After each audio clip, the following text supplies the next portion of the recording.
Chapter 1. The Monster Horse. January 1973. Hello. My name's Michael, but everyone calls me Egghead at school. It's true, my head is bigger than anyone else's and my body is quite small. Everyone agrees that it's the right name for me.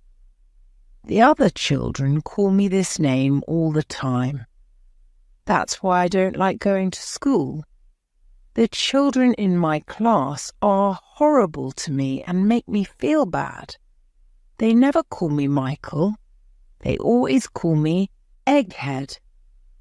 But I'm lucky. I've got a friend who I talk to all the time.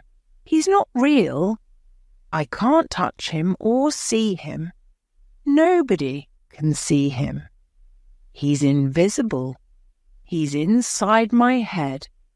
You see, his name's Andrew, and he helps me. Nobody else knows about Andrew. He's my secret friend. He's the only one who doesn't call me Egghead. He hasn't even got a head because he lives inside mine. Andrew is my best friend. He always tries to help me. When I have a problem, I ask Andrew what I can do. He tried to help me at school the other day. Our class is going to read a poem for the school assembly next week, said our English teacher, Miss White. The head teacher will be there.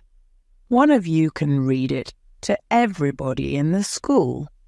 It's called The Monster Horse, and it's by Ian Sorella. Who would like to read it? Do it, said Andrew. You can do it. I know you can. My hand went up.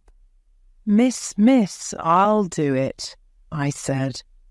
I liked reading. Then I could hear people in the class laughing. No, Egghead can't do it. I'll do it, said Stephen Foster. Well, said Miss White, you can't both read it. I know. Why don't you both read it now? Then the class will decide which one is the best. Bad idea, Miss White. I had to speak first. Read it as if you're a horse, said Andrew. So that's what I did. I read all the poem like a horse. The Moonsteer Horse by Ian Sorella. Now I could hear more people in the class laughing. Miss White told them to be quiet. But when people start laughing, it's difficult to stop them. In fact, if you tell them to stop, they laugh even more. When I finished, Stephen Foster read the poem. It was boring. He read it in a normal voice. He didn't try to sound like a horse at all. Thank you, Michael. Thank you, Stephen, said Miss White. Now, let's decide. Who do you want to read the poem? Hands up who wants Michael to read it. My hand went up. I looked around the class. Nobody else put up their hand. The teacher looked a little bit confused. At first, she didn't know what to say. Okay, she said. What about Stephen? Everybody except me put their hand up. Hooray, shouted the class. Down with Egghead, shouted a boy. Quiet, said Miss White again. That's decided then. Stephen will read the poem at the school assembly. Miss White could see my face. I was trying not to, but I was about to cry. I remembered what my dad said and what Peter said in my favourite book. The Railway Children. Big Boys Don't Cry.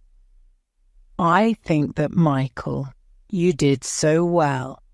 Why don't you read the title of the poem at the assembly? Said Miss White. The class started laughing again, but I didn't feel unhappy this time.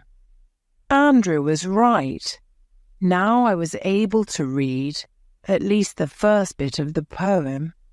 The title. That really is the most important bit. Without the title, you have no idea what the poem is going to be about. So thanks to Andrew, I read the title at the school assembly, in front of the whole school. Even the head teacher was there, smiling. The Moonsteer Horse by Ian Seralia. That little bit, and then Stephen read the rest. Andrew thought I was very, very good. Mr. Wilson teaches us art. He's very old. He's got white hair, and he wears a big winter jumper, even when it's really hot. I like him very much. He teaches us to draw. Drawing seemed so difficult before I met Mr. Wilson. He taught me to draw this picture. All you have to do is draw the number 3 and then add a line to the top part of the number. Then you add some more lines, some going up and some going down. After this, you just have to add a few more things, like a boat and the sun. And that's it. Can you see what it's... Can you see a boy on the cliff? That's me. I'm reading my favourite book, The Railway Children. One thing I like even more than drawing is reading. I spend a lot of time in my bedroom reading books like Treasure Island, Anne of Green Gables, Robinson Crusoe and Gulliver's Travels. When I read these books, I forget that I'm an egghead. I live inside the story. I love my books. They always tell you the same story, but you can add things to it. You can imagine that you're there as well, looking for secrets or discovering an island. Andrew is always there with me as well. I also play football by myself. I'm both teams. My bedroom door is one goal, and the kitchen door is the other goal.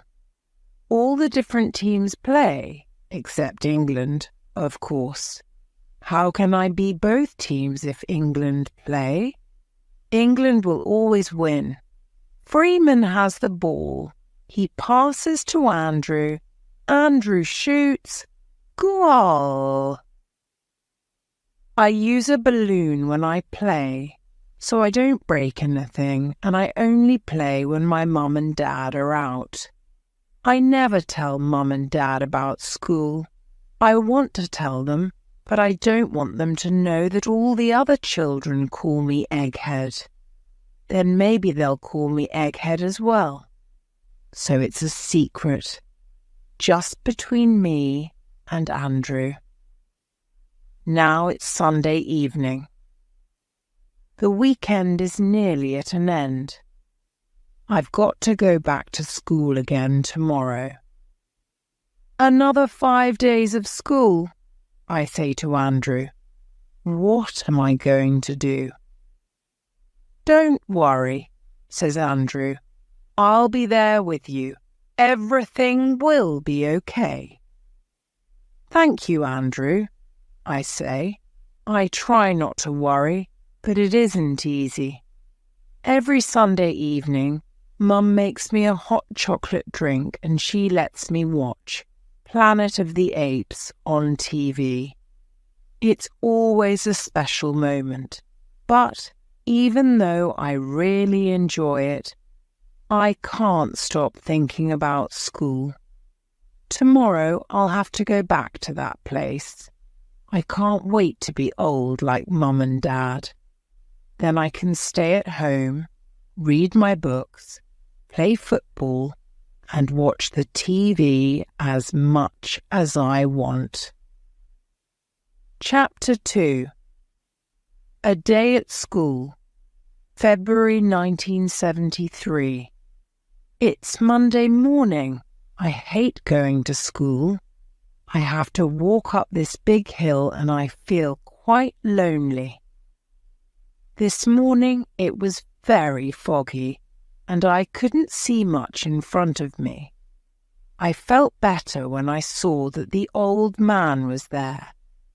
Halfway up the hill there's an old man who always sits on the same bench. He wears a hat and he has a very big grey moustache. He has a kind face and he always says hello to me.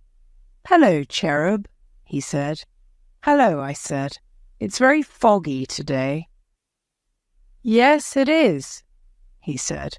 "Be careful you don't fall down." I have to be careful. That's why I've got this walking stick. When I'm older, I want to have a walking stick.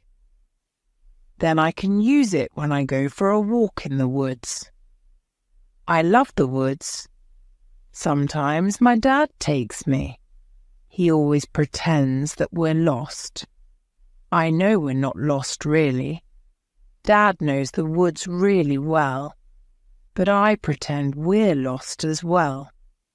It's very exciting. After speaking to the old man, I went to the sweet shop. The lady there is always nice to me. I didn't want any sweets. I just wanted to say hello.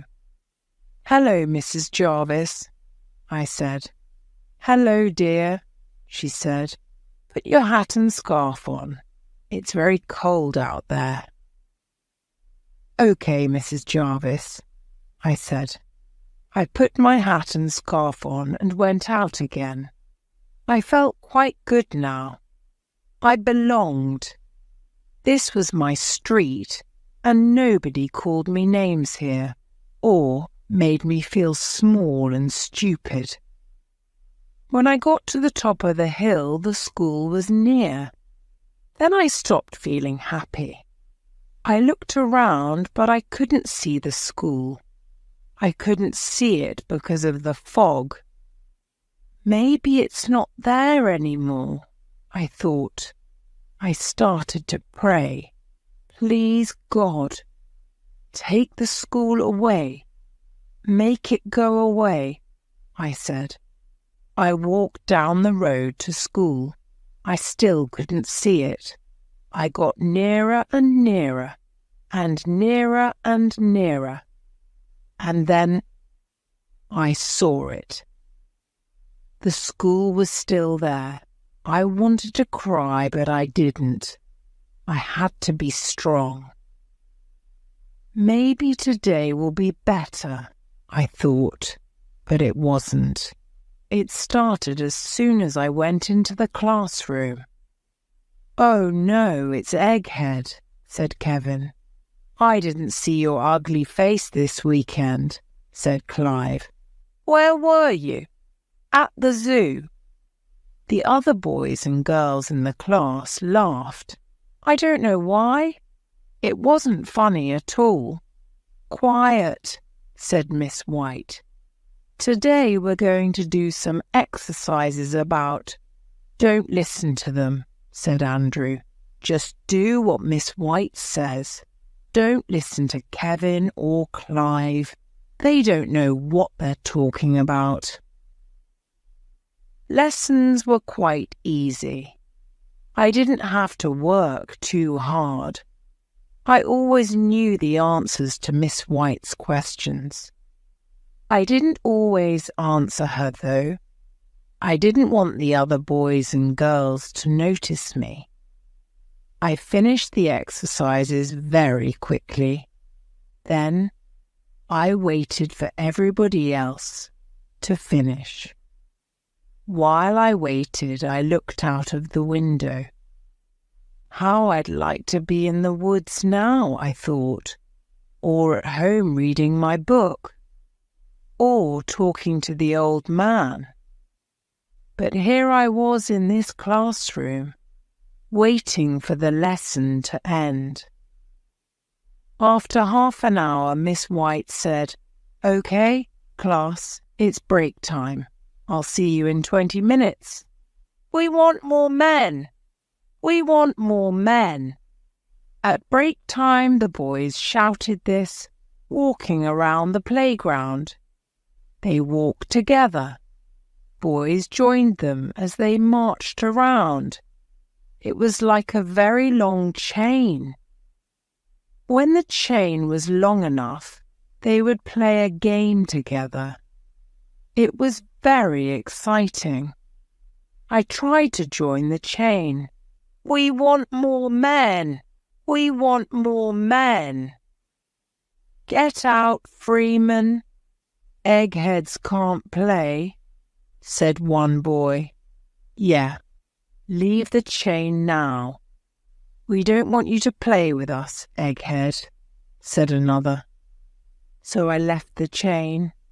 I sat in the corner of the playground, watching the other boys and girls play. They were having so much fun. Why couldn't I join? Why do I belong when I walk up my hill, but not here at my school? What did I do wrong? "Don't worry," said Andrew. "You're doing nothing wrong. I'll think of something." Thank goodness for Andrew, I thought. He was always there for me. He's so important and he really wants me to be happy. At lunchtime in the school dining hall, Andrew was still there, helping me. "Be careful," he said. I was at the table, having my school dinner. "That potato is hot." "Thanks, Andrew," I said. Everybody tried to finish their potato very quickly. When it was cold, it was impossible to eat. It tasted horrible and you have to finish all your dinner. You can only leave when you finish everything, so you have to eat the potato very quickly. After lunch, we had a history lesson. Then school finished at 4 o'clock. That was the best time of day for me. Finally, I could go home to my bedroom. I could read my books, and nobody called me names. I was thinking about this when I heard some boys on the other side of the road. They were shouting something. "Oink, oink, it's bacon," said one voice. "Bacon, piggy, piggy, piggy," said another. They were some boys from my class. They were shouting at David, a boy from another class. The boys in my class called him Bacon. David was just in front of me. He was bullied a lot, just like me, because he had a very red face and he lived on a farm. People are bullied for the most stupid things. But at that moment, I had a stupid idea. If I fight David, the others will like me, I thought. And so I ran up to David and jumped on him. Then I held him down. This was my chance. "Look," said one of the boys on the other side of the road. "Egghead has got him." "Well done, Egghead." At first, I was very happy. Maybe now they'll like me, I thought. Maybe now I'll belong. But then I turned and looked at David's face. It was the face of somebody who was always afraid. The face of somebody who was hated for no reason. It was a face like my face. Why am I doing this? I thought. This is wrong. I'm sorry, so sorry, David. I don't know why I did that. Please forgive me. Then David and I heard another boy from the other side of the road. Ha ha ha! Look at them. It's Egg and Bacon. Egg and Bacon looked at each other, and at that moment we understood each other. At that moment, we became friends. Chapter 3. Egg and Bacon and the Invisible Ball, March 1973. Finally, I've got a friend, a real friend. His name's David. Every day we play together at break time. The other children call us Egg and Bacon, but we pretend they're not there. The other day, we made a promise. David, let's play together all the time. I'll never call you Bacon. Will you promise that you'll never call me Egghead? I promise, said David. What shall we do then? I asked. Let's run, said David. David likes running, so at every break time we run round the playground. The playground is very big, but sometimes we even run round it 10 times before we have to go back to the classroom. 10 times. Just imagine. We're going to run every day, said David. One day, we'll run for our country. You'll see, we'll become famous, and then nobody will bully us anymore. That seemed like a very good idea, and so we ran. Every day we ran. When we ran, we felt free. When I ran, I forgot school. I forgot about all of my problems. But things can change very quickly at school. One day, after running with David, I went back into the classroom. We were going to do geography. Graham, what's the capital of Sweden? Asked the teacher. This was so easy, but not for Graham. Copenhagen. No. Oslo. No. Wait a minute. Sweden. No. What was the question again, miss? While Graham was changing the map of the world, Kevin said something in my ear. Pooh, Egghead. All that running you do, he said. Why do I have to sit next to you? Anyway, I read in the newspaper that it's bad for you to run too much. Your legs can break. It was always the same. Whatever I did, someone had something bad to say about it. Could my legs really break? Probably not. But this was something I had to speak to David about. Really? Said David when I saw him. Our legs can break.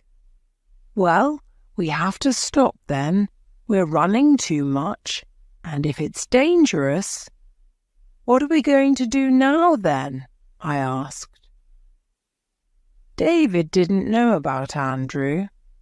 Maybe he had a secret friend as well, but I didn't know for sure. At that moment, Andrew had an idea. David couldn't hear it, but I could. Andrew said to me, "Bring a ball to school. You can play football." What a brilliant idea. I didn't tell David about it. I wanted it to be a surprise. The next day I brought a football to school. It was a beautiful ball. My Uncle Terry gave it to me for Christmas. It was red and white, like the colours of Arsenal, my favourite team. David and I started to kick the ball around.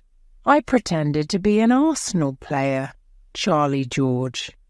He scores lots of goals for Arsenal, and David pretended to be Pat Jennings.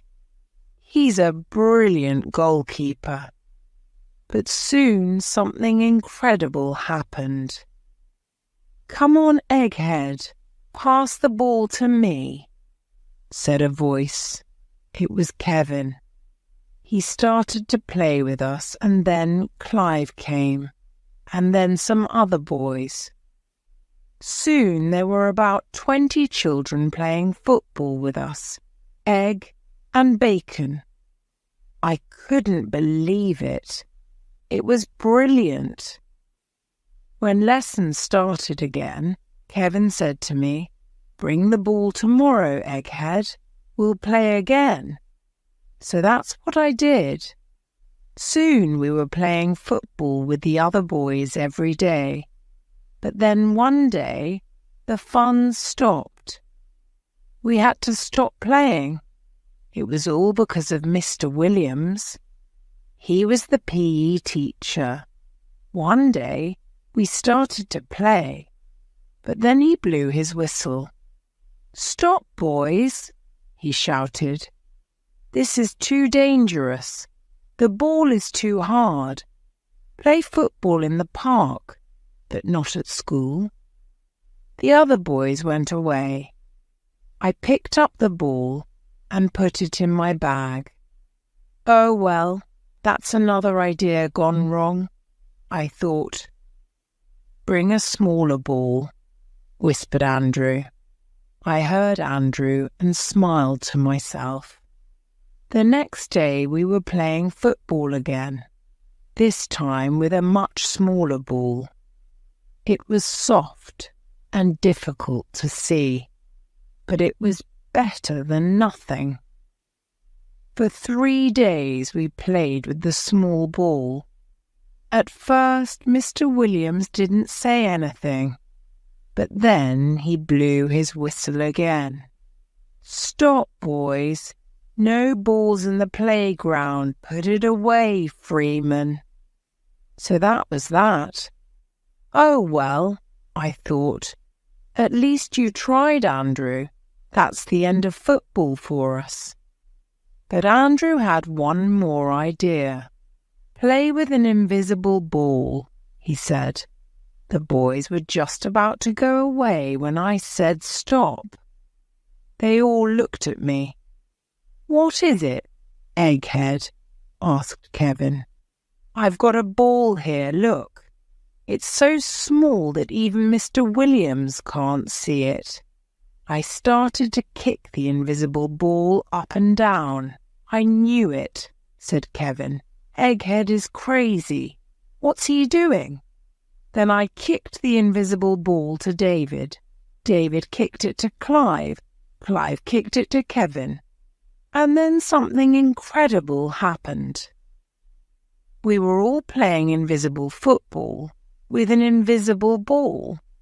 It wasn't as good as a real ball, but it was still great fun.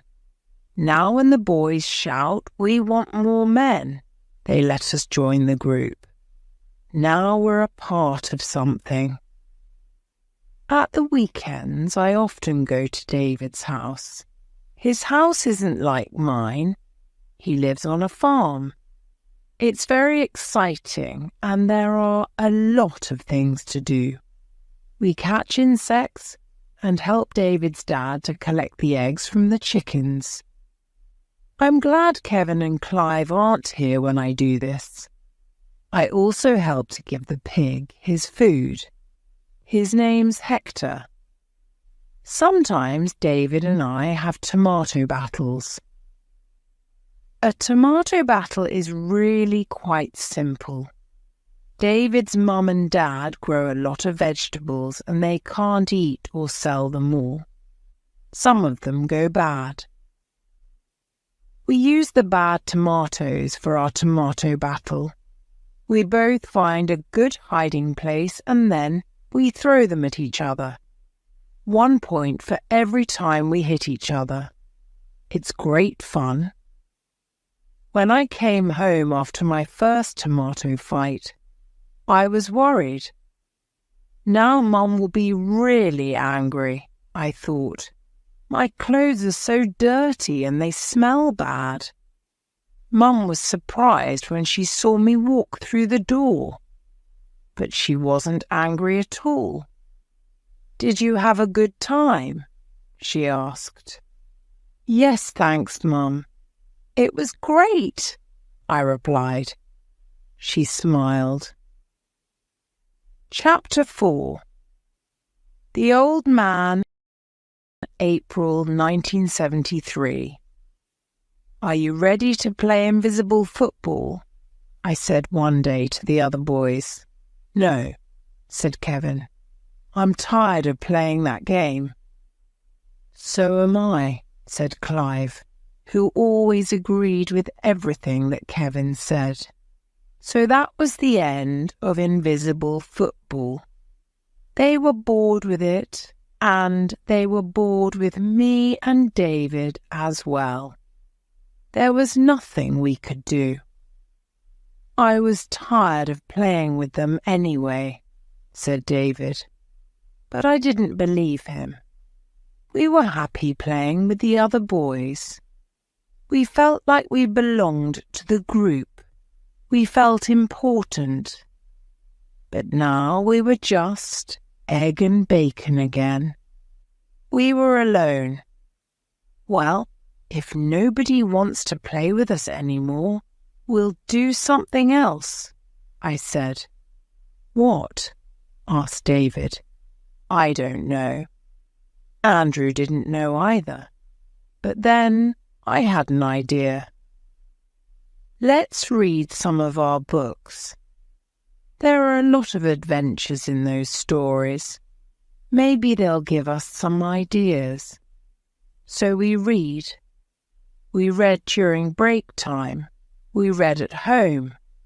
We took as many books as we could home with us from the school library. Then we talked about what we read. It was good to live inside those stories and then to share them with David. We often sat on the grass at his farm and talked about the stories while eating banana sandwiches. "Hey, you know what?" I said one day. "What?" asked David. "It's my birthday next weekend. My dad asked me what I want for my birthday, and I said I wanted to go to London. Dad said I can bring a friend. Do you want to come with me?" "Yes," he shouted happily. "Let's go to London.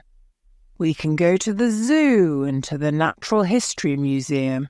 I'd really like to go there." "Me too," I said. "Let's do it." The next day was Monday. I didn't even care when the other children called me Egghead.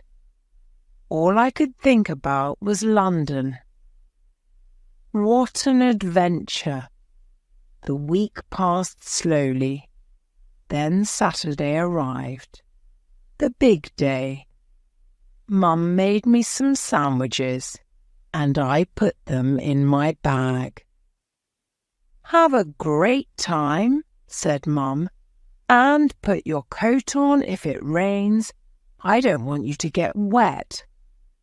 "Okay, Mum," I said. And then I ran out of the door, and Dad and I drove to David's house. It was a wonderful day.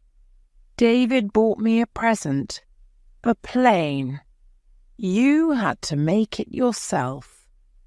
The picture of it on the box looked really good. We visited the zoo first.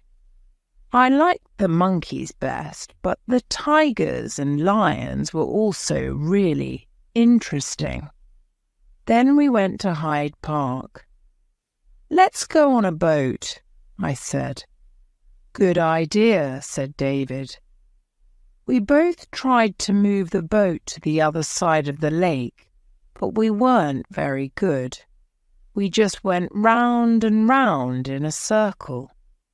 We weren't going anywhere. David and I started laughing, and soon we were very wet. I was happy that Mum couldn't see us. After half an hour, a man started shouting at us.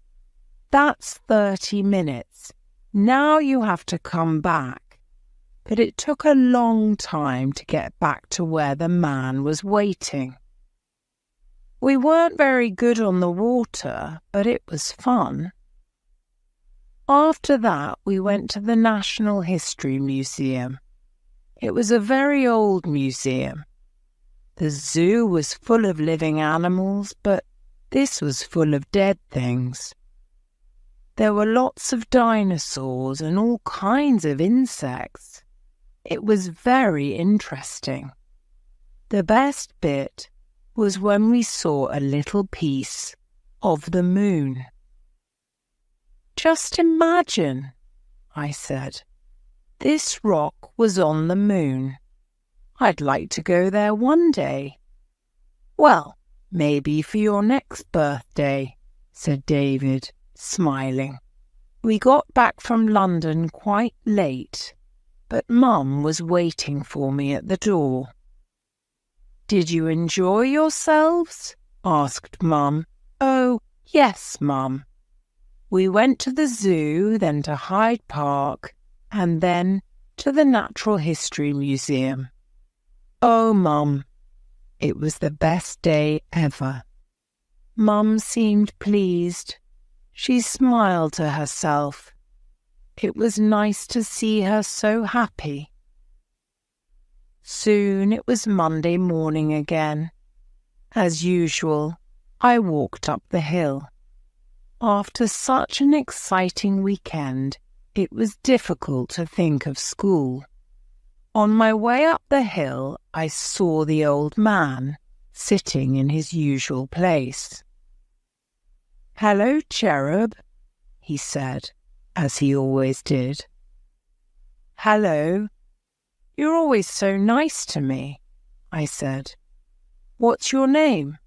"My name's Colin, but everybody calls me Tom."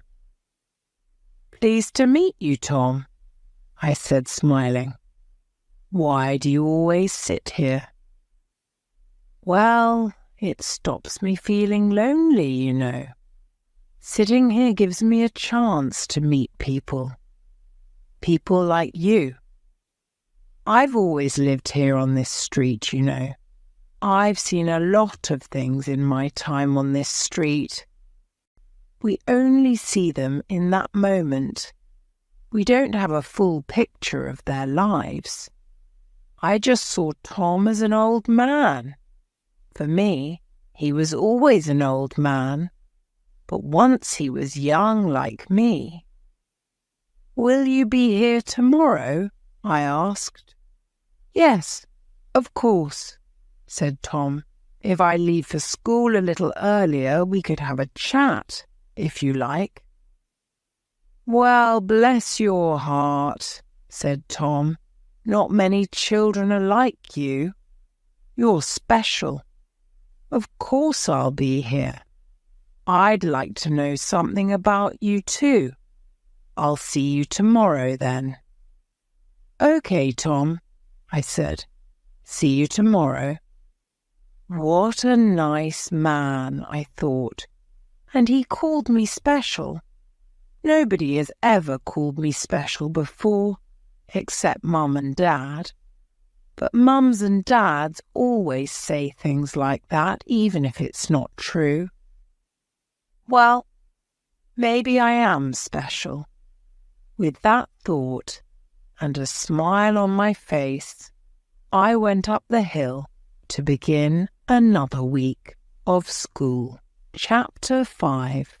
Tom's Story. The next morning I got up early to speak to Tom. I had a lot of questions. "Why do you call me Cherub?" I asked. It means little angel. I'm no angel.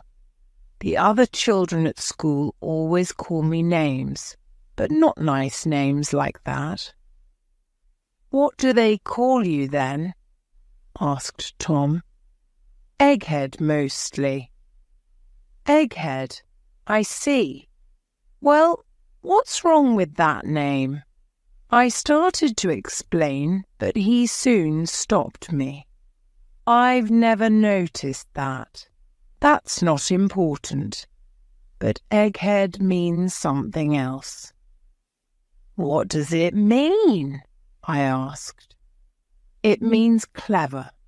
Really clever. It's a good word for you. You seem like a very clever boy to me. I didn't know that egghead had two meanings.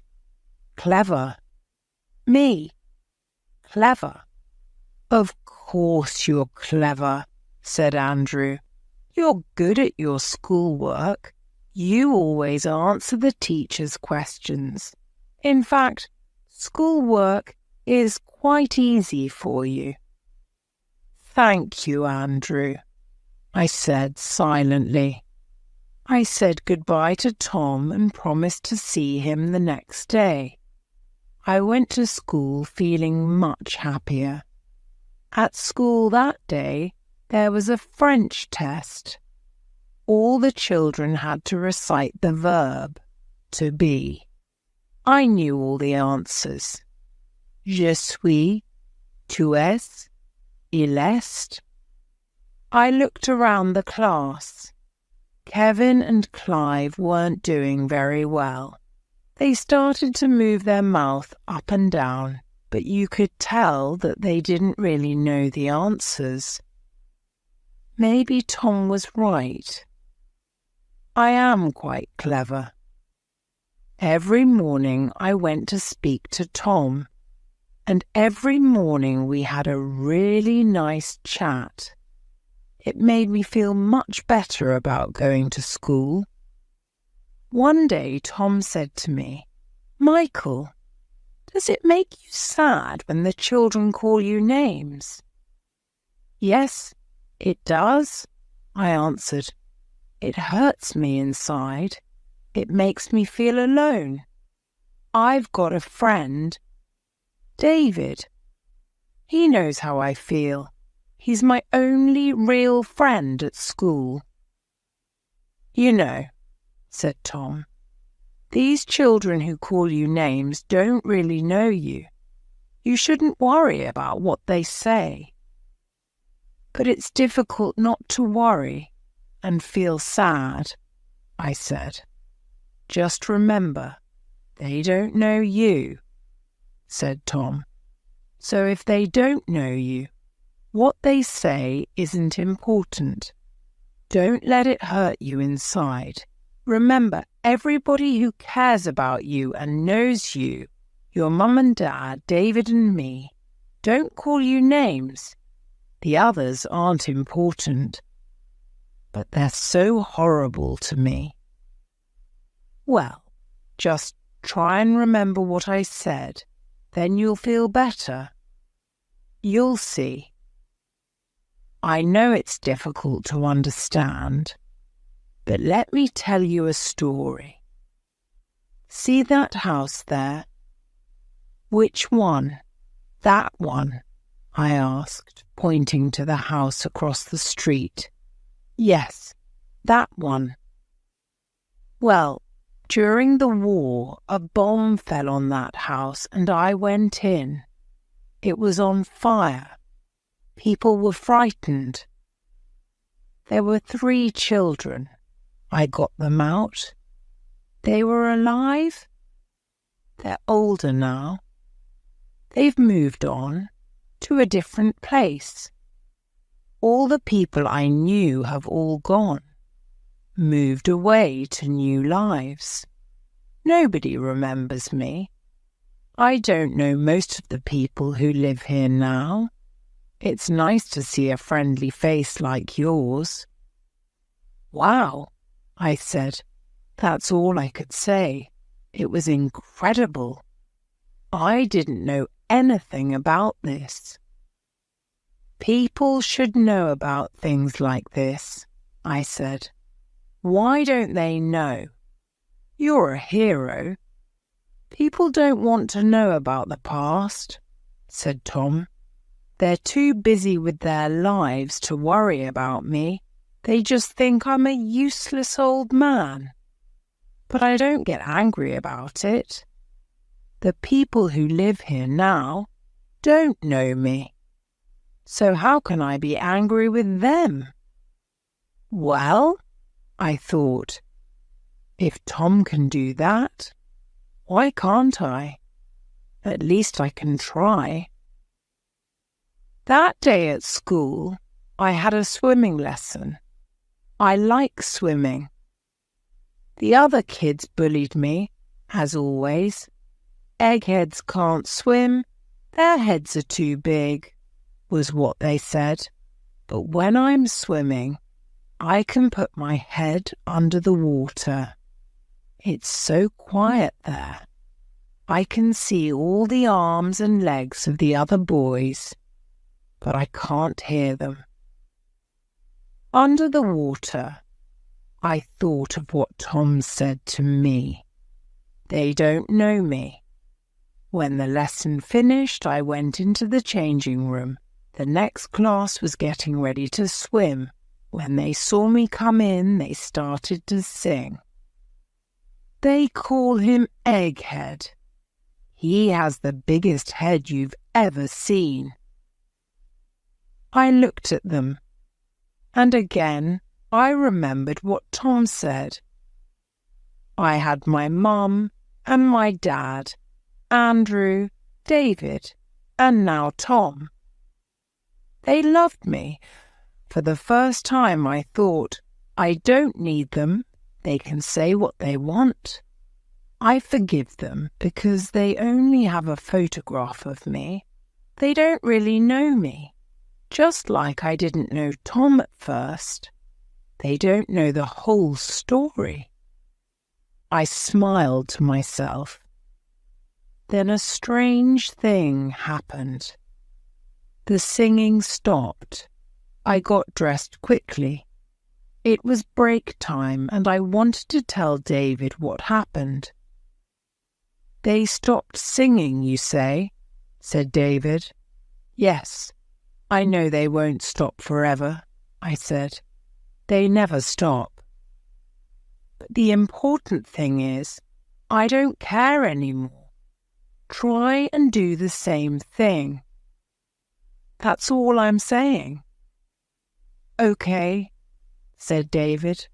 I'll try, but it's not going to be easy. After break time, we had an English lesson, but we had quite a surprise. There was a new teacher. Her name was Mrs. Hewitt. She had curly brown hair and a kind face. I knew I was going to like her a lot. Okay, class, said Mrs. Hewitt. I don't know you, and I want to learn something about you. That's why I want you to do some writing for me. Oh, no, said the class. Oh, yes, said Mrs. Hewitt. It's a good way to get to know you better. So I want you to write about an important person in your life. The best essay will get a prize. What's the prize, miss? Asked Sally. He or she will read their essay in front of the school next week. I was very excited. This was the best prize ever. When school finished, I wanted to speak to Andrew about it. Just think, Andrew, to read my essay in front of the school. I'd really like that. If I win, I can tell everybody about a person who's important to me. Writing about somebody is like telling a story, don't you think? A story of their life. We all have a story, you know. It's just that often people don't want to hear it. But when they do, they realize how interesting it's. Yes, you're right, Michael. We all have a story. Well, whose story do you want to tell? Asked Andrew. I'm not sure, I said. I have to think for a moment. Let's think together then, said Andrew. I sat on my bed with Andrew, and I thought about all the people I know. After 2 or 3 minutes, I had an idea. I know who I can write about, I said. So do I, said Andrew.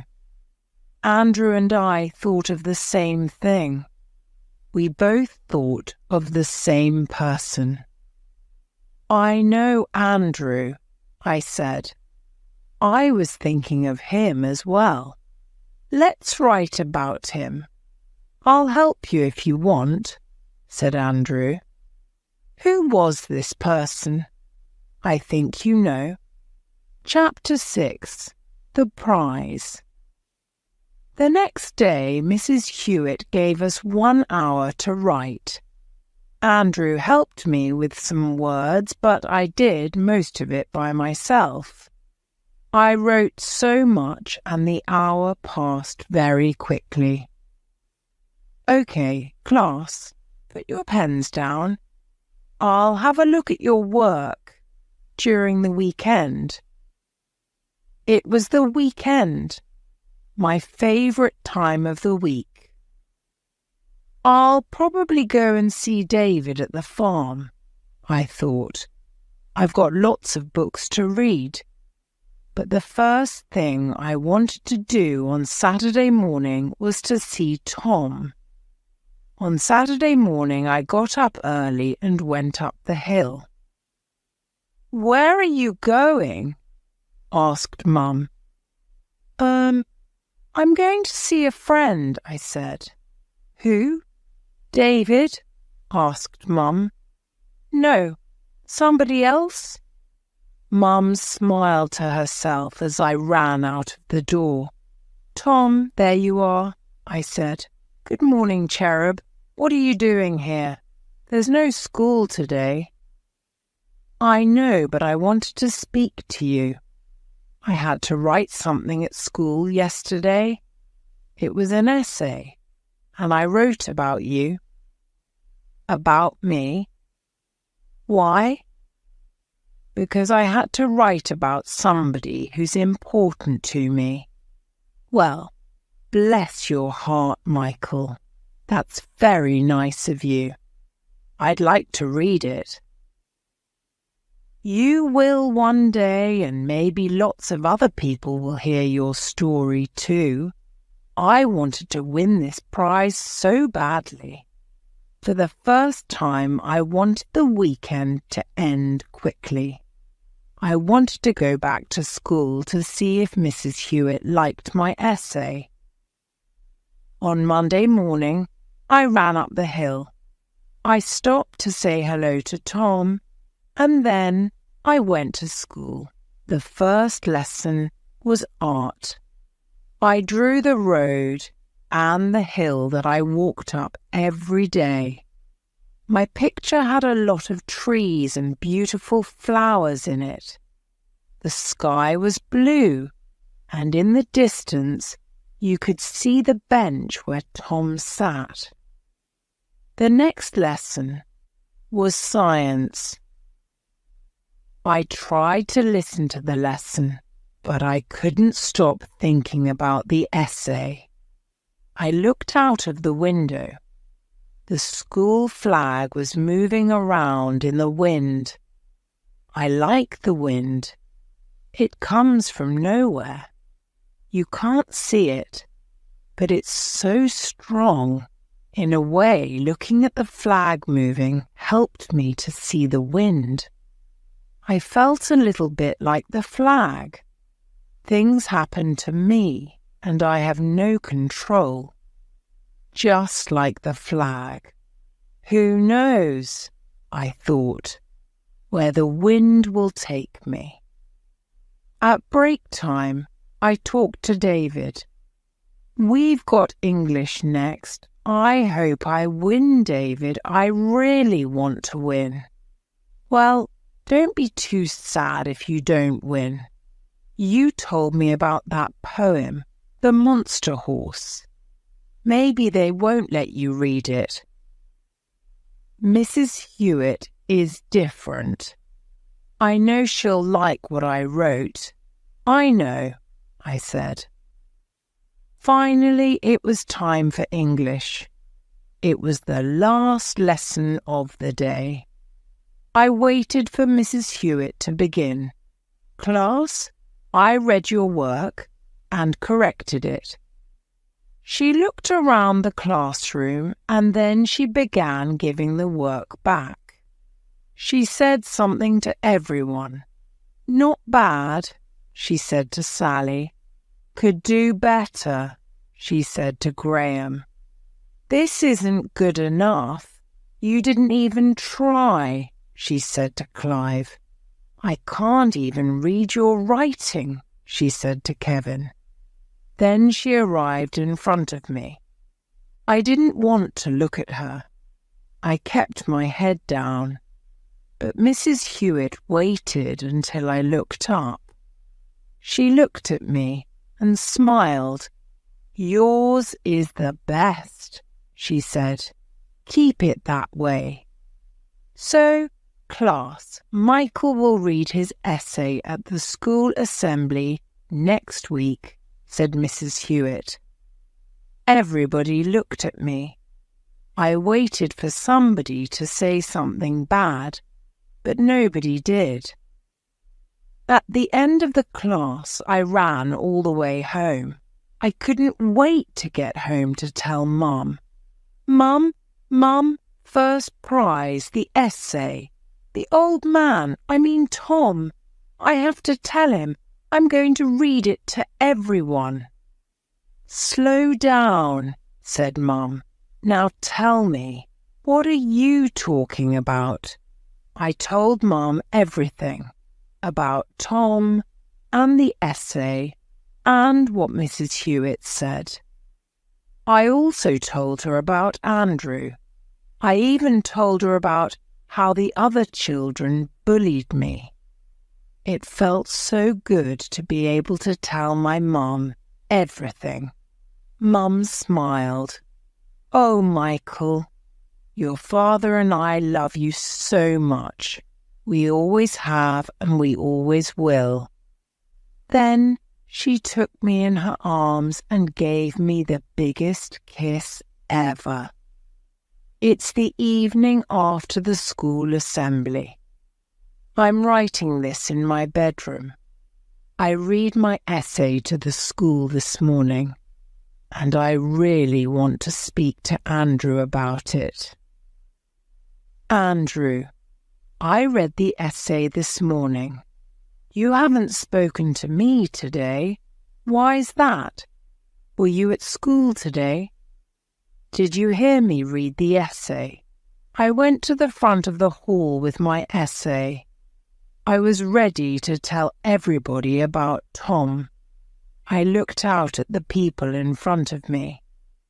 There was my class, and boys and girls from other classes. Then I saw David. He smiled at me and gave me a big thumbs-up sign. But you won't believe who I saw next. It was my Mum. She was there. What's she doing here, I thought. Then I was even more surprised. I saw that Tom was standing next to her, and there was a man taking photographs. It was all very strange. I read the essay very well. We wrote it together, remember? Even if you weren't there to help me, I didn't make any mistakes. Mrs. Hewitt told me not to speak too fast and to be very clear. So I tried to read it slowly and clearly. I told them all about Tom during the war and what he did for those children. I told them that Tom was a hero and that people shouldn't forget him. At the end, everybody clapped. And when I say everybody, I mean everybody, even Kevin and Clive. I couldn't believe it. I really couldn't. But the best thing of all was that I could see Mum and Tom smiling at me. They were really happy. You know what? Tom is going to be in the local newspaper. Mum phoned them to tell them about Tom, and they came to the school that day to speak to him. That's why the man was there taking photographs. They're writing an article about him. The title of the article is going to be Tom Matthews, Local Hero. There will be photos and the article will talk about Tom's life. Oh, Andrew, did you hear me speak? Why weren't you there? Why didn't you speak to me? Andrew, are you there? I don't know where Andrew is. Why isn't he speaking to me at the moment? Perhaps he thinks I don't need him anymore. Andrew has been so important to me and I'll never forget him. But maybe he's right. I miss him, but I don't need him so much anymore. Maybe he's busy helping somebody else now. Maybe he's helping you.